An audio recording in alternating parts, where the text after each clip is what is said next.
इंपा का 7वां राष्ट्रीय अधिवेशन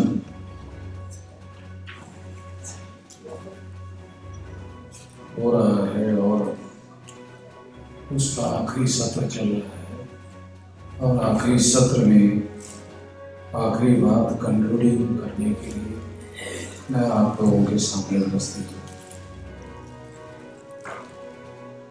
मुझे याद है कि जब हमने इंपा का अधिवेशन यहाँ दिल्ली में लगाया था तो बहुत सारे लोग ऐसा कह रहे थे कि डॉक्टरों का हम लोग संगठन नहीं बना सकते। उस समय ऐसा कहा जा रहा था तो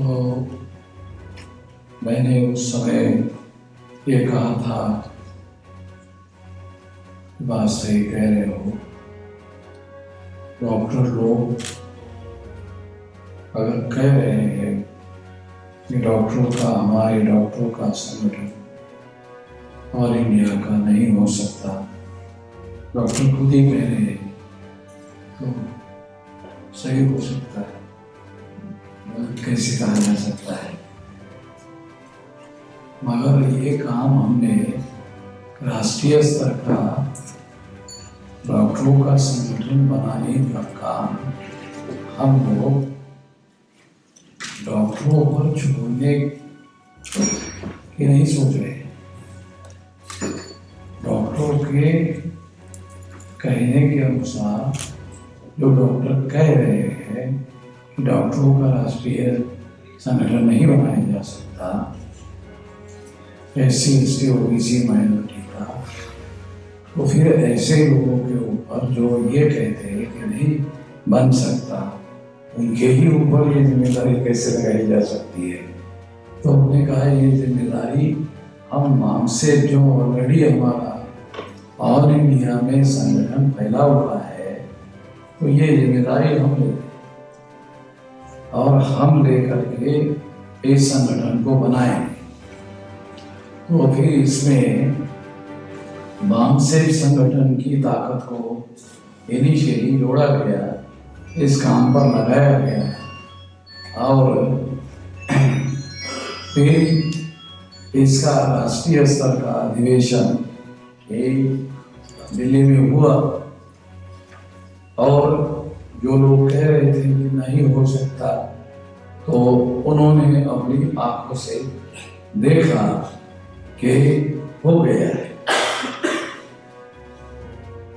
तो हमारे जितने पढ़े लिखे लोग हैं, मैं 77 से ये काम कर रहा हूँ, पढ़े लिखे लोगों का जब भी कोई नया काम करने का सोच आता है, नई कोई बात हम करने का समाज में कहते हैं, तो पढ़े लिखे लोग कहते हैं ये नहीं हो सकता। तो नहीं हो सकता ये जो सोच है, ये सोच बहुत दुख के साथ कहना पड़ता है, ये हमारे पढ़े लिखे लोग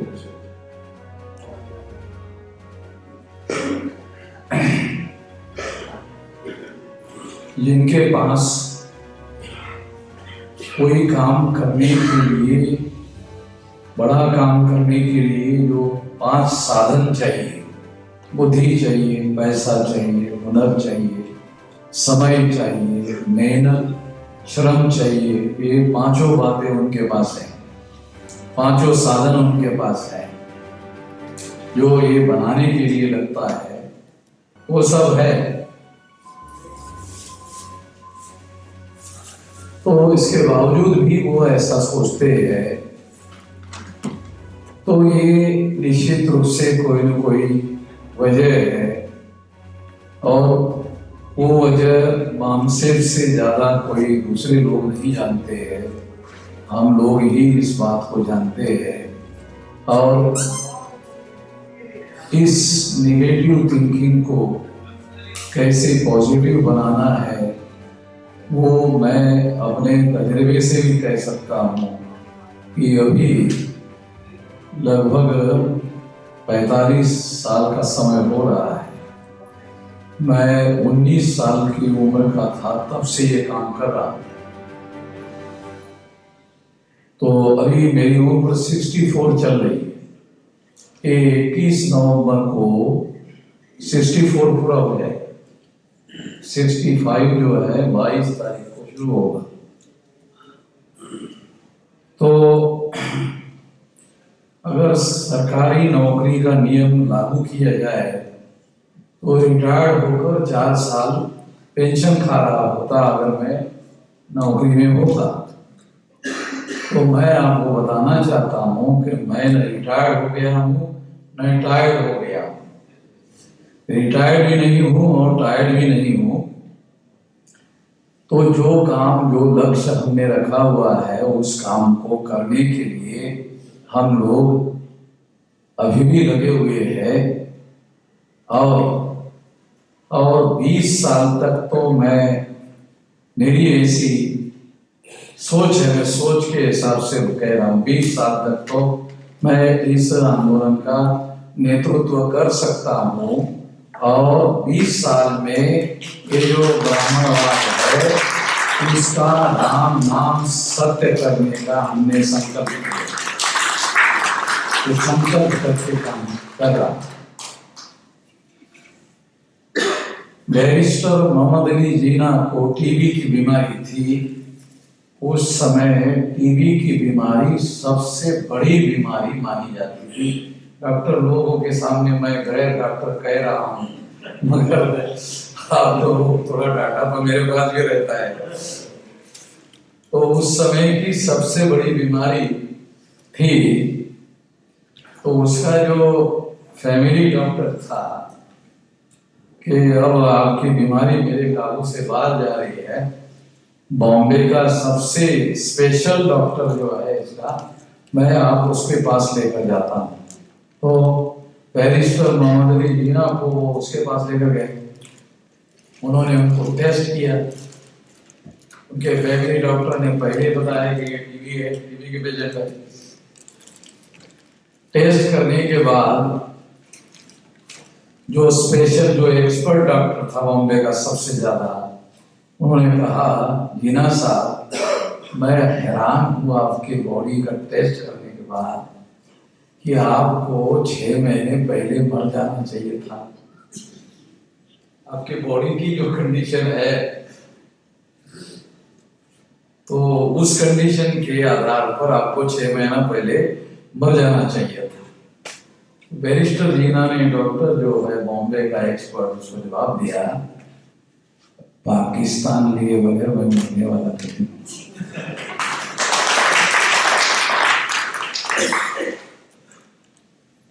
शारीरिक शक्ति जीना के पास नहीं थी।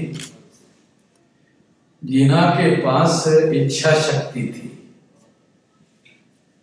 तो मैं भी इच्छा शक्ति की ही बात कर रहा हूं आप लोगों के सामने, उदाहरण देके बता रहा हूं। और उम्र के 89वें साल में नरेंद्र मोदी को लाल कृष्ण आडवाणी ने चुनौती दिया कि नहीं, मैं आपका प्रधानमंत्री पद का दावा मुझे मंजूर नहीं। अब भी मैं ही प्रधानमंत्री पद का मेरा ही दावा है। तो आरएसएस ने वेटो पावर का इस्तेमाल करते हुए आडवाणी को और सुषमा स्वराज को दोनों को साइड किया। और आरएसएस ने अपना पावर इस्तेमाल करते हुए नरेंद्र मोदी को प्रधानमंत्री पद का कैंडिडेट जो है वो घोषित किया। और बीजेपी को बहुमत मिलने के पहले नरेंद्र मोदी को प्रधानमंत्री घोषित कर दिया, क्योंकि बीजेपी संगठन में 99% सपोर्टर आडवाणी के थे। तो उन्हीं लोगों को टिकट दिए जा सकते थे। तो बहुमत भी उनको ही मिल सकता था और बाद में संसदीय दल में वो अडवाणी को प्रधानमंत्री पद के तौर पर चुन सकते थे। तो बहुमत मिलने के पहले आरएसएस ने नरेंद्र मोदी को प्रधानमंत्री पद घोषित किया, जो हमारे कॉन्स्टिट्यूशन में प्रावधान नहीं है, क्योंकि ये प्रेसिडेंशियल फॉर्म ऑफ गवर्नेंस में ही होता है। पार्लियामेंट्री फॉर्म ऑफ गवर्नेंस में प्रधानमंत्री पद जो है वो घोषित नहीं किया जाता है। तो ये दावा अडवाणी जी ने 89 साल में किया था, जैसे उनकी उम्र 89 साल थी और ये 96 चल रहा। तो अभी 64 में अगर 20 साल मिला तो वो 84 ही हो रहा है। थोड़ा कैलकुलेशन भी करके मैं आप लोगों को बता रहा हूं। तो मैं आप लोगों को जो पहला विषय है उस रेफरेंस में बताकर कि ये जो तमिलनाडु का कानून है, तमिलनाडु विधानसभा ने बनाया, पास किया, तो आप लोगों को कॉन्स्टिट्यूशनल पोजीशन थोड़ा बताता हूं। सेंट्रल गवर्नमेंट ने नीट का कानून बनाया, तो सेंट्रल गवर्नमेंट का कानून विधानसभा के पास सेंट्रल का कानून रद्द करने का अधिकार नहीं है। ये कानून राष्ट्रपति के पास मान्यता के लिए जाएगा और राष्ट्रपति इसको रिजेक्ट करेगा। आप लोगों की जानकारी में रहना चाहिए पहले से। इस मैं आपको निराश करने के लिए नहीं बता रहा, मैं आपको सच्चाई से वाकिफ कर रहा हूं ताकि हम लोग कुछ रणनीति बना ले। इसीलिए मैं आपको बता रहा था, इसीलिए समझा रहा था कि मैंने 19 साल की उम्र में एक बात सोचा था कि हमारे लोगों को बड़े बदलाव के लिए संगठित शक्ति की जरूरत है, और दुनिया में कोई भी बड़ा बदलाव संगठित शक्ति के बगैर संभव नहीं है। कहीं पर भी नहीं हुआ। जो हुआ है वो संगठित शक्ति के बगैर नहीं हुआ है, संगठित शक्ति से हुआ है। तो 45 साल का लगभग समय जो है मैंने संगठन बनाने के लिए लगाया। बहुत लंबा समय हो गया। अब ये 31 राज्यों में 567 जिलों में 4000 से ज्यादा तहसीलों में 22,000 से ज्यादा ब्लॉक में और 1.5 लाख से ज्यादा गांवों में संगठन फैल गए। इतना बड़ा फैल गया।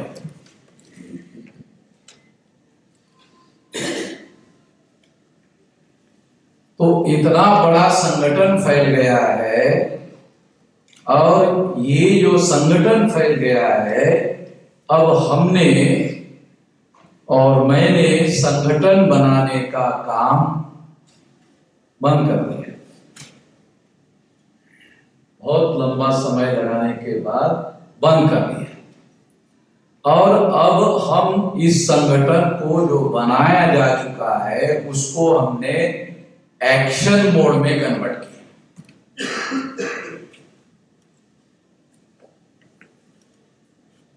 तो आपको 2 उदाहरण देता हूं। 5 मार्च 2019 को हमने 13 पॉइंट रोस्टर के विरोध में 200 पॉइंट रोस्टर के लिए भारत बंद किया। आपको याद है नरेंद्र मोदी ने संविधान संशोधन संसद में पास किया और इसे लागू किया। पिछले 11 महीने से किसान लोग जो है वो घेरे हुए हैं दिल्ली के बॉर्डर पर, मगर अभी तक नरेंद्र मोदी ने उनकी बात को नहीं सुना और हमने भारत बंद करवाया और संविधान संशोधन हुआ। मतलब मैं आपको काल्पनिक बातों के बजाय रिकॉर्डेड बात बता रहा हूं। दूसरी बात, 29 जनवरी 2020 को हमने सीएए के विरोध में भारत बंद करवाया। वो पहले भारत बंद से ज्यादा बड़ा भारत बंद था क्योंकि उसमें मुस्लिम लोग सहभागी हो गए देश भर में। तो आपको याद होगा कि 29 जनवरी 2020 के बाद नरेंद्र मोदी ने उसके पहले डेली सीए डेली बोलते थे और एक ही अखबार में 10 जगह खबरें आती थी सीए। बीजेपी के मंत्री अलग अलग राज्यों में ये बोलते रहते। तो उसके दूसरे दिन से सीए बोलना उन्होंने बंद किया। उसके बाद बंद किया, नरेंद्र मोदी ने बंद किया और अमित शाह ने भी बंद किया। अभी सुनने में आता है? आता है सुनने में?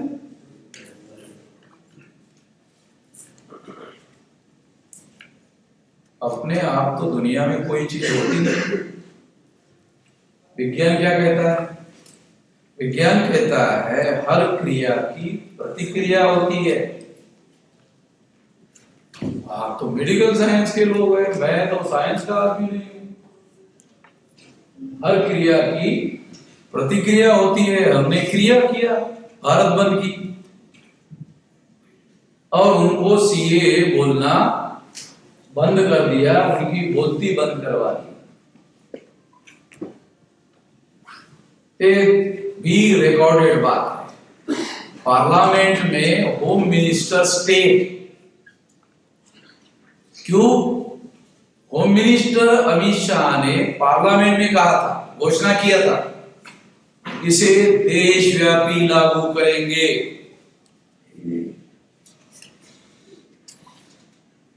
फिर हमने देशव्यापी बंद किया। उन्होंने कहा था देशव्यापी लागू करेंगे, तो हमने देशव्यापी बंद किया।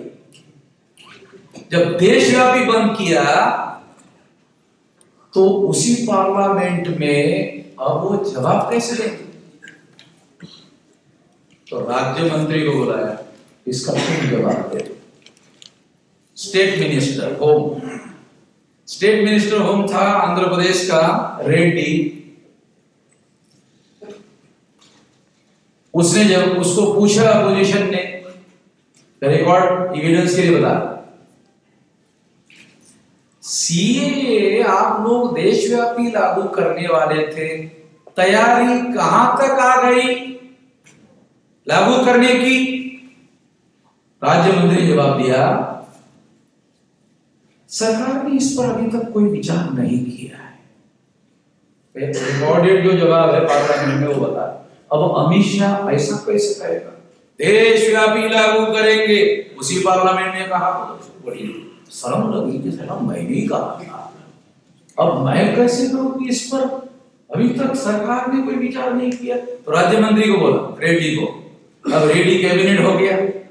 दूसरा कोई राय नाम का बिहार का आदमी जो है वो स्टेट मिनिस्टर बना दी। तो अभी के पार्लियामेंट में जो बहुत दिन बंद रही, पूछा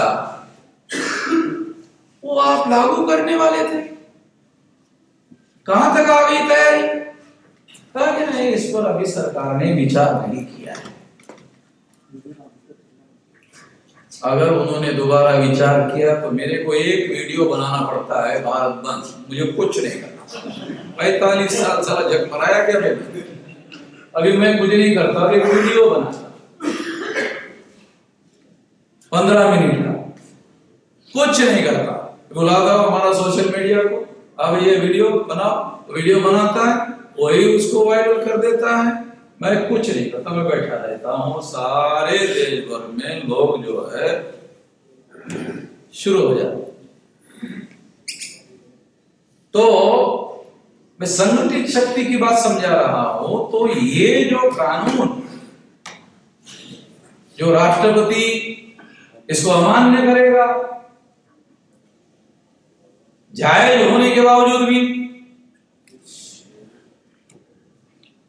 तो इसे सड़कों पर ले जाना पड़ेगा, इन लोगों को सड़कों पर निपटना पड़ेगा। मैं जब कह रहा हूं कि एक्शन मोड में अब हम लोग आए हुए हैं, हम लोग एक्शन मोड में भी, आंदोलन को, संगठन को हमने एक्शन मोड में डाला। तो एक्शन मोड में हम लोग 3 लेवल पर काम कर रहे हैं। नंबर 1, मुद्दों पर, क्योंकि ये नेशनल मूवमेंट है तो भारत बंद करे। अभी ओबीसी की जाति आधारित गिनती पर झूठा हलफनामा दिया नरेंद्र मोदी ने सुप्रीम कोर्ट को। अभी 10 दिसंबर को भारत बंद का ऐलान किया। ये 10 दिसंबर को, अभी 14 नवंबर की हमारी इटावा में रैली है, तो 15 दिसंबर से फिर इस काम के लिए हम लोग लग जाएंगे। तो एक तो ये बात मैं आपको समझा रहा हूं, बहुत अहम बात बता रहा हूं कि हम लोगों को अपने संगठित शक्ति के आधार पर एक एक्शन है भारत बंद का।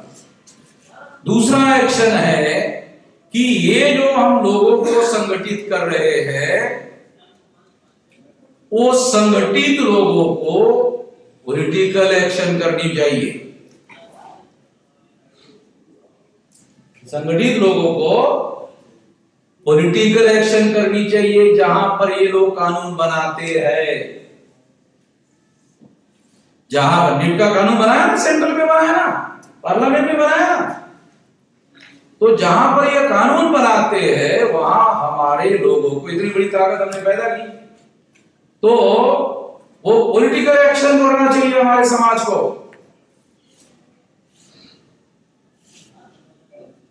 अब हमारी कोशिश है, रणनीति पर काम हो रहा है कि 22 के विधानसभा चुनाव में उत्तर प्रदेश में अगर बीजेपी को हरवा दिया तो सेमीफाइनल में बीजेपी हार जाएगी।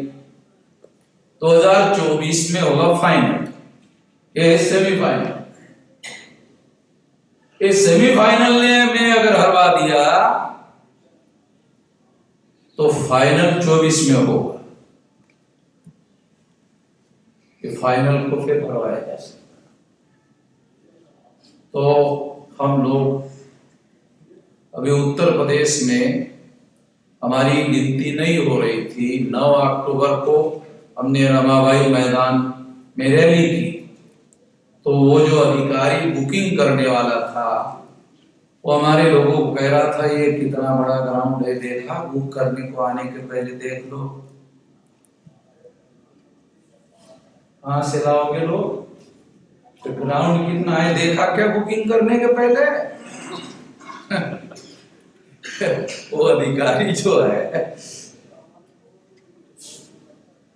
अब उसको मालूम नहीं था ये वामन में स्नान कर रहा है,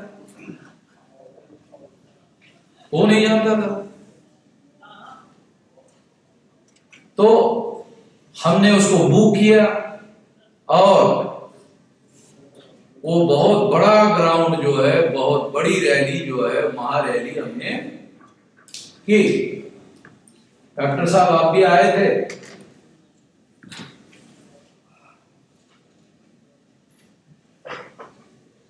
डॉक्टर कुलदीप के आपका जो है बोलने का उसमें नाम नहीं था, मगर उनकी भी इच्छा हुई है, इतने लोग देख करके तो वो भी हमने कहा ठीक है बोल दो। आप इच्छा हो जाती है आदमी की, मतलब उत्साह बढ़ जाता है ना, हौसला बढ़ जाता है। तो 9 तारीख के बाद जो है वो जो मीडिया वाले थे इतना दुखी हो गए, अरे साला खबर छापेंगे तो बहुत ज्यादा बुरा हो जाएगा। एक भी अखबार में खबर नहीं छापी और सारे सोशल मीडिया में लगातार कई दिनों तक वही चल रहा।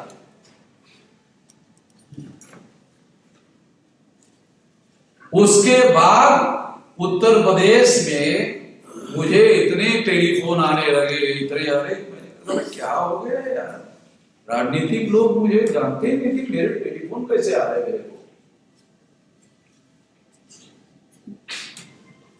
तो 9 अक्टूबर के बाद हम अपना वजन जहां डालेंगे सरकार उसकी बनेगी। यहां पर पहुंच गए हम लोग। मायावती का कार्यक्रम हो गया, हमारी रैली के 5वें हिस्से, हमारी रैली हुई, उसका जो 5वां हिस्सा था उतनी रैली हुई मायावती की, और वो भी डर के मारे मायावती ने कि हमारे कार्यकर्ता ही ने उधर चले जाए, इसलिए उसने वो कार्यक्रम रखा।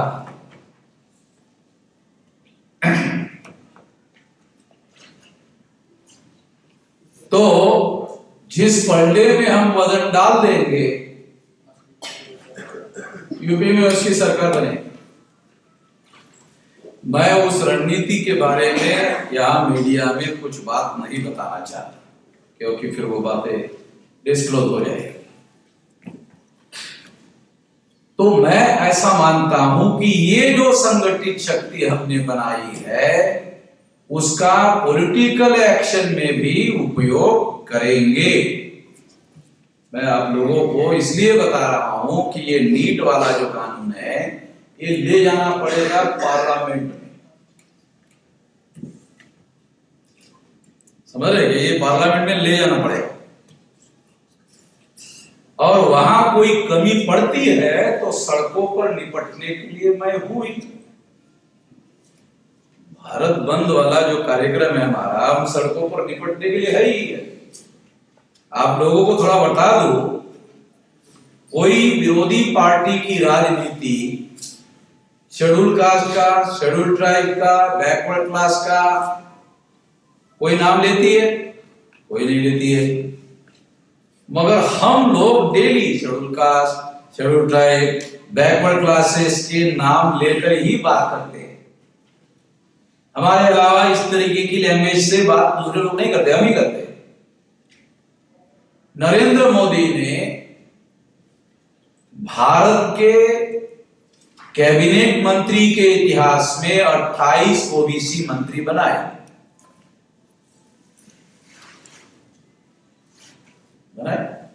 और इसका प्रोपेगेंडा किया।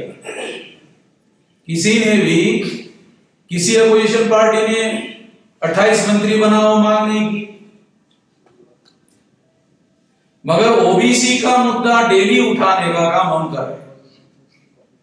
शेड्यूल कास्ट का मुद्दा उठाने का काम हम कर रहे हैं। 12 मिनिस्टर बनाए शेड्यूल कास्ट के, जो भारत के कैबिनेट के इतिहास में इसके पहले कभी नहीं हुआ। 8 आदिवासियों के मिनिस्टर बने, और इतने मिनिस्टर इसके पहले कभी नहीं बने। तो शेड्यूल कास्ट, शेड्यूल ट्राइब और बैकवर्ड क्लासेस के इतने मिनिस्टर बनाए गए। जब किसी अपोजिशन ने इस तरह की कोई डिमांड नहीं की, कोई मुद्दा नहीं उठाया, ये मुद्दे तो केवल हम ही उठा रहे हैं, शेड्यूल कास्ट के, शेड्यूल ट्राइब के, बैकवर्ड क्लासेस के मुद्दे तो केवल हम ही उठा रहे हैं। इसका मतलब ये है कि देश में ये जो हमारे आंदोलन ने हालात पैदा किए, उसको काउंटर करने के लिए केंद्र सरकार को, आरएसएस को, बीजेपी को इतनी बड़ी रणनीति पर काम करना पड़ रहा है, जो हमारे दुश्मनों को समझ में आ रहा है। हमारे अनपढ़ों गवारों को तो दूर, हमारे पढ़े लिखे लोगों को भी समझ में नहीं आता। काशीराम जी ने चमचाए नाम की किताब लिखी। डॉक्टर सतपाल मालूम है ना, आप पंजाब के, तो काशीराम जी भी पंजाब के थे, उन्होंने किताब लिखी। किताब का नाम है चमचाए। उसमें उन्होंने कहा कि जब समाज का आंदोलन बहुत ज्यादा आगे बढ़ जाता है तो चमचों की मांग बहुत ज्यादा बढ़ जाती है। ये मेरा सिद्धांत नहीं है, काशीराम जी ने चमचा एज नाम की किताब में लिख के रखा हुआ है। तो ये जो मिनिस्टर बनाए हैं, ये मिनिस्टर है नहीं है, ये मिनिस्टर बनाए। और दूसरे दिन नरेंद्र मोदी ने मिनिस्टर को क्या कहा? मिनिस्टरों को कहा अब जनता दर्शन के लिए अपने अपने जिलों में, अपने अपने राज्य में चले जाओ। अरे तो तुमको मिनिस्टर बनाया भाई, तो मिनिस्टर बनाकर काम करना चाहिए ना।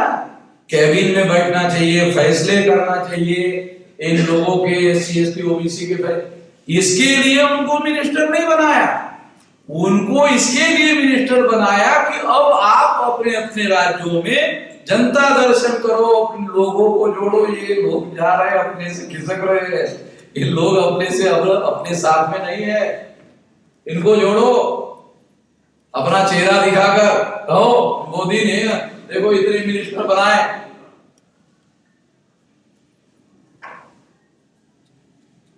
इतना बड़ा प्रभाव जो है संगठन का, आंदोलन का निर्माण हो चुका है। और इन मिनिस्टरों को पोजीशन दिया गया है, पावर नहीं दिया। बाबा साहब अम्बेडकर कहते हैं कि वो लोग हमारे लोगों को पोजीशन देते हैं, पावर नहीं देते हैं। तो इनको पोजीशन दिया हुआ है, पावर नहीं है, तो ये कोई समाज का काम करने वाले नहीं है। हमें अपनी बात को आगे बढ़ाते रहना चाहिए, लोगों का समर्थन मिलेगा। क्योंकि जिस संगठन शक्ति की बात मैं आपको बता रहा हूं वो कैडर बेस है, क्राउड बेस ऑर्गेनाइजेशन हमने नहीं बनाया, कैडर बेस ऑर्गेनाइजेशन बनाया। क्राउड हवा में उड़ जाता है, जब चुनाव गरीबी हटाओ लाट आ जाती है, अरे हमारे गरीब ऐसे ही उड़ जाते हैं। हमारे लोगों का वजन कितना होता है मालूम? हमारे लोगों का वजन, झाड़ के पत्ते सूखकर गिर जाते हैं, गिरने के बाद धीरे से हवा आता है। तो जो सूखे हुए पत्तों का क्या होता है, धीरे से जब हवा आता है, तो धीरे से हवा आता है तो वो पत्ते उड़ जाते हैं। हमारे लोगों की वजन इतनी ज्यादा है, हमारे लोगों का जो वजन है इतना ज्यादा है। मैं देहाती आदमी हूं, हमारे लोग और हमारा समाज बिन पेंदे का लोटा है। गांव देहात में वो लोटा जो है ना, रखने के लिए जमीन ढूंढना पड़ता था घर के अंदर, साला इसको रखा कहाँ जाए, कम से कम रहे है? नहीं तो इधर उधर चारों तरफ किधर गिर जाएगा, इधर लुढ़क जाएगा, इधर लुढ़क जाएगा, इसकी कोई गारंटी नहीं है। तो इतना बड़ा समाज संगठन शक्ति हमने बनाई, तो ये लुढ़कने वाली नहीं है, इसीलिए तो प्रभाव निर्माण हो रहा है। तो ना लुढ़कने वाली जो शक्ति है वो विचारधारा के आधार पर बनती है, आइडियोलॉजी के आधार पर बनती है, विचारधारा के आधार पर बनती है। विचारधारा होगी तो बेस होगा, बेस होगा तो लुढ़केगा नहीं, बैठ रहेगी उसकी स्ट्रॉन्ग। तो एक तो ये पॉलिटिकल एक्शन का मैंने आपको एक जिक्र किया कि अभी हम लोग एक्शन मोड में, पॉलिटिकल एरिया में भी हमारे समाज के लोगों को इस लेवल तक एक्शन में लाएंगे। अभी मैं कुछ बातें राजनीतिक क्षेत्र की जानबूझकर डिस्क्लोज नहीं करना चाहता, क्योंकि उसके नेगेटिव असर पड़ेंगे, वो उचित समय पर आपके सामने आए। तीसरी बात जो हमने शक्ति निर्माण की उस रेफरेंस में आपको बता रहा, तीसरा फ्रंट हमने ओपन किया सुप्रीम कोर्ट।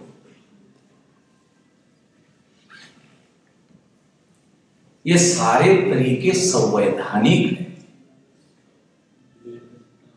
और सुप्रीम कोर्ट में केस लेकर जाने का संवैधानिक, गैर संवैधानिक तरीके का उपयोग नहीं करने का।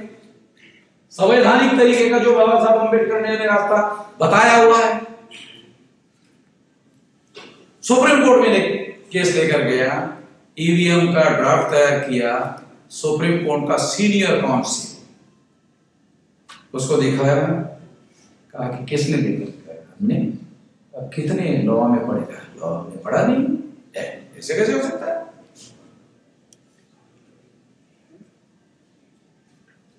अरे भाई, अगर हम वकील होते तो फिर आपको सुप्रीम कोर्ट में काहे को खड़ा करते, या किसी और लॉयर से लिखवाते, जिस लॉयर ने ये लिखा उसी को वकील बनाते,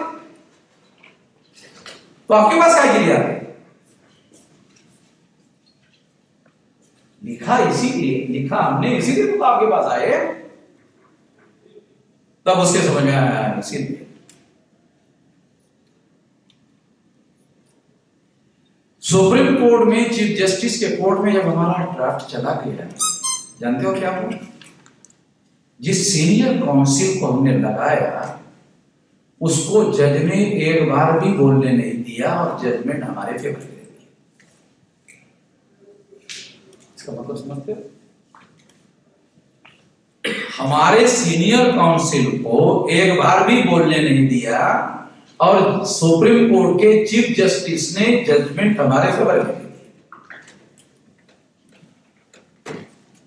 क्यों? कोई भी साधारण बुद्धि का आदमी, वकील, अगर वो हमारा ड्राफ्ट पढ़ लेगा ना, मैं तो कहता था कि इसको पढ़ लेगा ना, किसी की औकात नहीं कि इसके विरोध में फैसला ले। एक तो ड्राफ्ट और दूसरा एविडेंस। तो मैं समझ गया कि सुप्रीम कोर्ट में भी इन बदमाशों का बंदोबस्त कैसे किया जाए, सुप्रीम कोर्ट में भी इन लोगों का बंदोबस्त कैसे करना है। क्योंकि हम लोग, दूसरे लोग जब कोर्ट में जाते हैं तो वो केवल अकेले होते हैं, तो वामन मेश्राम अकेले थोड़ी है।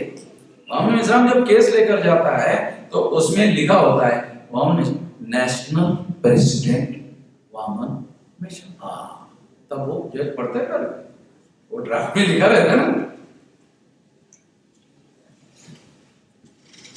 तब उनको पता चलता है कि इसका मतलब ये है कि अगर इधर हमने कुछ गड़बड़ी किया तो अमन निजाम के पास दूसरा संवैधानिक अधिकार है सड़कों पर निपटने का,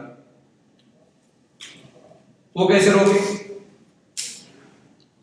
एक आदमी है जो सुप्रीम कोर्ट में जाता है अकेला ही, मान लो उसको डिनाई कर दिया, क्या कर लेगा? तो सुप्रीम कोर्ट का फैसला है, सुप्रीम कोर्ट का फैसला मानना पड़ेगा। हमें तो मालूम है ना सुप्रीम कोर्ट का फैसले में क्या होता है, क्या नहीं होता है। तो एक फ्रंट हमने ओपन किया सुप्रीम कोर्ट,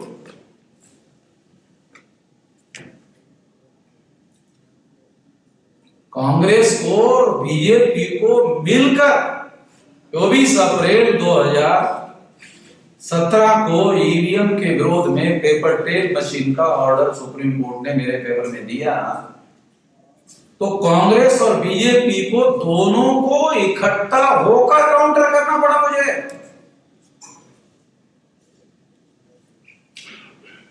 कांग्रेस और बीजेपी को मिलकर सरकार, बीजेपी की केस लेकर गया कांग्रेस,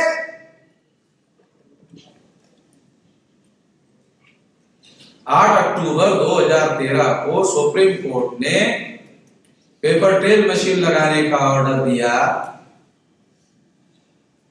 और in case of dispute paper trail machine से निकलने वाले कागजी मतों की रिकाउंटिंग करने का ऑर्डर दिया 8 अक्टूबर 2013।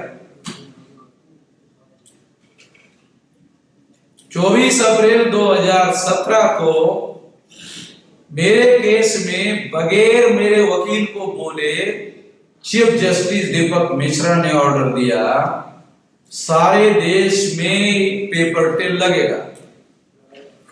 किसी अखबार ने छापा? किसी अखबार ने नहीं छापा।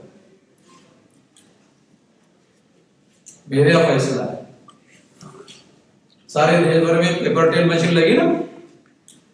अब पेपर टेल मशीन लगी तो उसमें लिखा हुआ जजमेंट में, इन केस ऑफ डिस्प्यूट कागज की गिनती करनी होगी।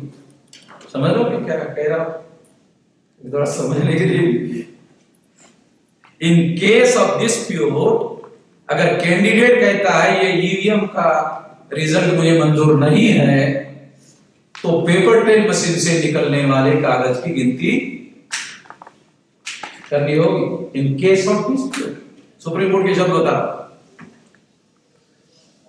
तो घोटाला तो ईवीएम में होता है, पेपर टेल में तो कागज के एविडेंस रहते। घोटाला हो नहीं सकता।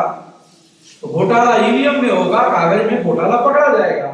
जब ये फैसला आ गया तो केंद्र सरकार को मालूम हो गया, चुनाव आयोग को मालूम हो गया कि 2019 के चुनाव में घोटाला करना संभव नहीं है। तो बीजेपी ने कांग्रेस को कहा कि 2004-2009 में आपने घोटाला करके चुनाव जीता, तो हमारे साथ आपका गुप्त समझौता हुआ कि 14 में और 19 में आप घोटाला कर लो, हुआ ना? हाँ। तो ए वामन मेश्राम ने टांग अड़ाई है, रास्ता क्लियर करो। कांग्रेस कोर्ट में गई, बीजेपी नहीं गई, क्योंकि सारे एविडेंस तो हमारे पास है। अभिषेक मनु सिंघवी वकील है। इस अभिषेक मनु सिंघवी ने 84 में इंदिरा गांधी के जीवित होते पेपर ईवीएम मशीन का प्रस्ताव रखा पार्लियामेंट में। हमारे लोगों को बहुत सारी बातों की कोई जानकारी तो है नहीं। वही अभिषेक मनु सिंघवी वकील था, 21 पार्टियों का। और क्या कहा? 50% एक पेपर टेल से निकलने वाले कागज का मिलान कर दो। अरे 100% का रिकाउंटिंग का ऑर्डर किया 8 अक्टूबर 2013 को। 100% का ऑर्डर किया, तुम 50% की मांग कर रहे हो। 100% का ऑर्डर है, तुम 50% मिलान की बात कर रहे हो। तो सुप्रीम कोर्ट के चीफ जस्टिस ने रंजन गोगोई 1% मांगा। कितना माना? 1%। बीजेपी ने एक औरत को खड़ा किया, औरत का और चीफ जस्टिस का डायलॉग पेगासस के माध्यम से रिकॉर्ड किए, चीफ जस्टिस को ब्लैकमेल किए। रिकॉर्ड बोल रहा हूं।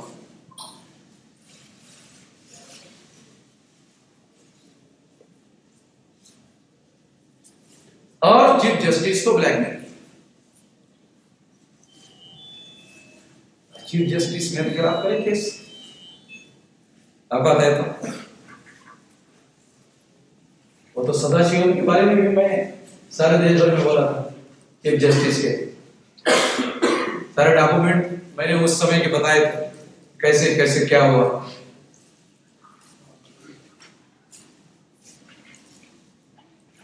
तो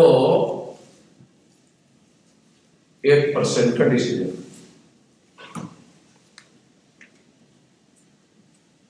तो 8 तारीख को रात में 21 पार्टी के लोगों की मीटिंग हुई। कहा कि 23 तारीख को रिजल्ट आएगा, तो शाम को 5 बजे सारे देश के जिला मुख्यालय और तहसील मुख्यालय पर धरना प्रदर्शन दिया जाएगा ईवीएम के घोटाले के विरोध। निर्णय हुआ 8 अप्रैल, क्योंकि निर्णय आया 8। तो 23 तारीख को 4:30 बजे, 5 बजे का निर्णय था, 5 बजे धरना प्रदर्शन करेंगे। 4:30 बजे राहुल गांधी टीवी पर आ गए और ऐलान किया, मोदी जी आप चुनाव जीत गए हैं, आपको चुनाव की बधाई। नरेंद्र मोदी ने एक भी सीट उसके फेवर में डिक्लेयर नहीं की। 300 से ज्यादा सीटों पर वो आगे चल रहा है, मगर एक भी सीट डिक्लेयर नहीं हुई। क्या बोलते हैं उसको, लीडिंग था, केवल लीडिंग था। तो राहुल गांधी 4:30 बजे आए और कहा कि आपको बधाई। और 22 तारीख को होम मिनिस्टर राजनाथ सिंह ने सारे देश भर में हाई अलर्ट घोषित किया और हाई अलर्ट में लिखा कि ईवीएम के मुद्दे पर देशव्यापी हिंसा हो सकती है। संभवतः 8 अप्रैल को जो गुप्त मीटिंग हुई उसकी जानकारी होम मिनिस्टर को दी गई। तो 22 मई को ये डिक्लेयर किया होम मिनिस्टर ने, सारे देश भर में हाई अलर्ट घोषित किया। और नागपुर के हमारे ऑफिस में पुलिस वाले घुस गए कि आप लोग अभी ईवीएम के विरोध में क्या करने वाले हो। हमारे नागपुर के ऑफिस में पुलिस वाले घुस गए। तो मैं आप लोगों को ये इसलिए बता रहा हूं क्योंकि ये जो ईवीएम वाला जो मामला है, ये भी मुद्दा 10 दिसंबर को हमने भारत बंद के लिए दिया हुआ है। और अभी पेपर ट्रेल लगने की वजह से, पहले एक मशीन थी ईवीएम, घोटाला करना आसान था। अब पेपर ट्रेल लगी और उसमें 1% मिलान करना पड़ता है। मगर आप सुनकर हैरान हो जाओगे, 2019 के चुनाव में 2 बजे तक कांग्रेस के लोग काउंटिंग सेंटर छोड़कर भागे और मिलान करने के लिए हाजिर नहीं रहे, क्योंकि मिलान करने से भी घोटाले पकड़े जा सकते हैं। 1% में भी कुछ गड़बड़ियां पकड़ी जा सकती है। अगर कांग्रेस और बीजेपी और कांग्रेस के बीच में ईवीएम के मुद्दों पर कुछ समझौता हुआ है, इस वजह से ये सारा का सारा मामला फंसा हुआ है। तो इसको सड़कों पर निपटना पड़ेगा, सुप्रीम कोर्ट में भी। और अभी एक केस मेरी पेंडिंग है, कोर्ट पूरी तरह से ओपन हो नहीं रहा है। अभी संभावना है इस महीने ओपन हो जाएगी, तो मैं मेरे वकील को खड़ा करूंगा। तो 3 एक्शन की बातें मैं आपको बता रहा हूं। एक भारत बंद, दूसरा पॉलिटिकल एक्शन, और तीसरा सुप्रीम कोर्ट के लेवल पर जो भी असंवैधानिक बातें होती है उसके लिए सुप्रीम कोर्ट में डाटा लेकर इन लोगों को वहां रोकना होगा और सही तरीके से प्रेजेंटेशन करना होगा। हमारे बहुत सारे SC ST OBC के जो संगठन चलते हैं ना डॉक्टर साहब, वो पैसा ले लेते हैं और वकील को दे देते हैं, आधा देते हैं और आधा अपने पास ही रख लेते हैं।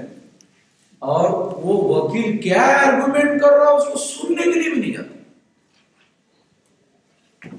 वो वकील सारा आर्गुमेंट कर रहा है, 25% कर रहा है कि 35% कर रहा है कि 50% कर रहा है, कितना आर्गुमेंट कर रहा है, क्योंकि वकील तो हमारा है नहीं।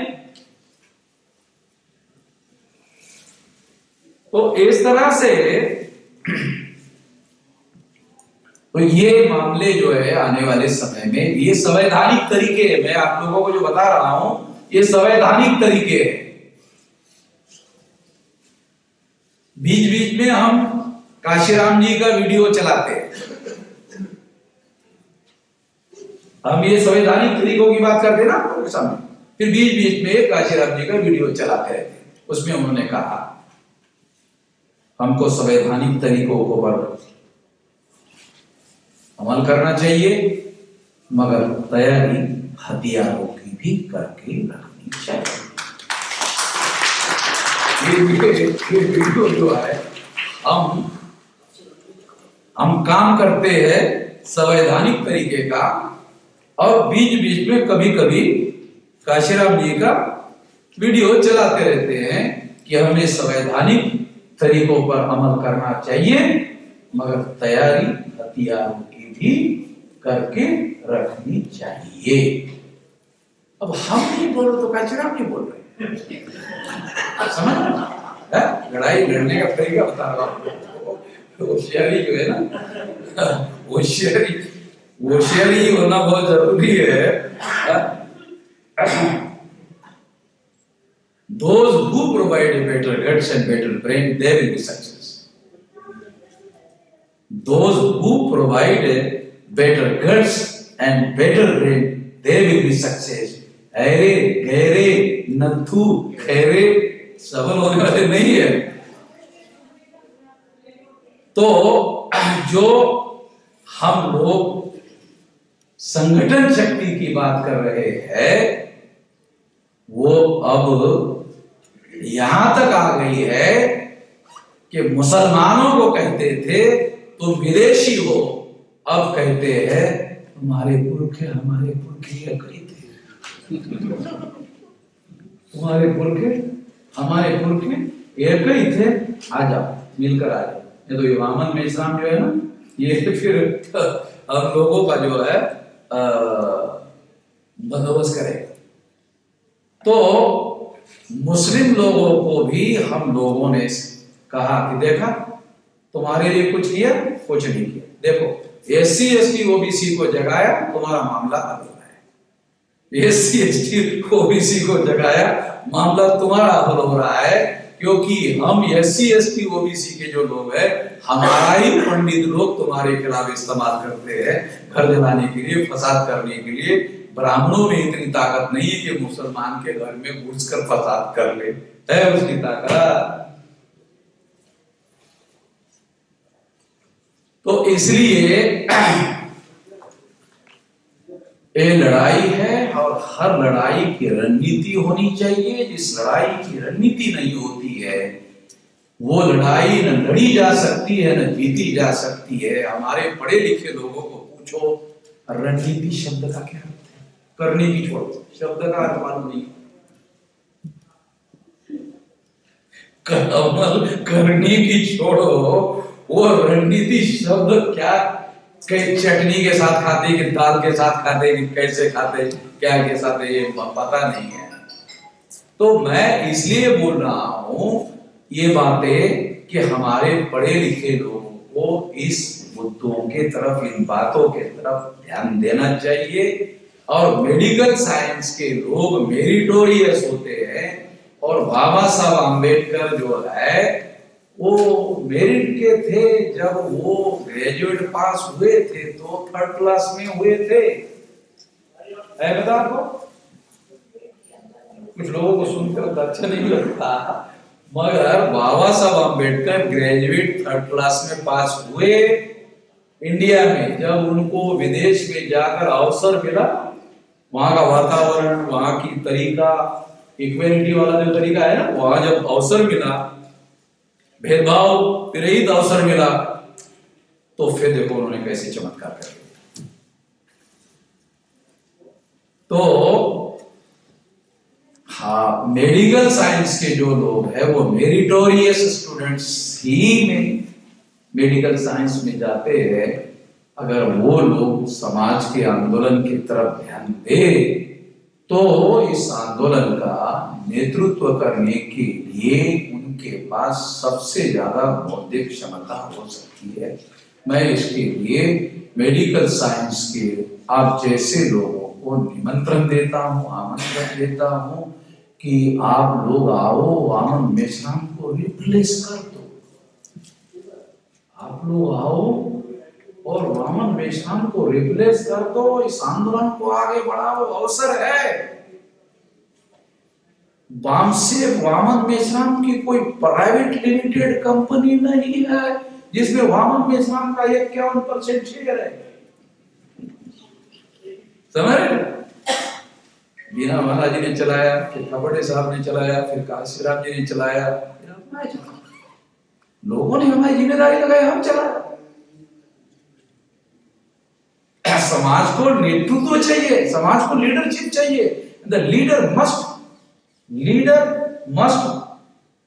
जो लीडर है वो इफेक्टिवली लीड करे। Leader must lead effectively. समाज की जरूरत है, समाज की आवश्यकता है लीडरशिप। वो लीडर नहीं जो झोला लटका देता है और दूसरे देखा नेताजी जा रहे हैं, मैं उसकी बात नहीं कह रहा हूं उसकी बात नहीं कह रहा हूं। समाज को लीडरशिप की जरूरत है और सामूहिक रूप से दुनिया में कोई भी आदमी लीडरशिप के बगैर सफल नहीं हो सकता। बगैर लीडरशिप की सफलता नहीं मिल सकती। सामूहिक रूप से ये फंडामेंटल प्रिंसिपल जो है हमें समझना होगा। इस मौके पर मैं इतना ही कहना चाहता हूं। कहने के लिए बहुत सारा है मगर मैं इतना ही कहना चाहता हूं। धन्यवाद।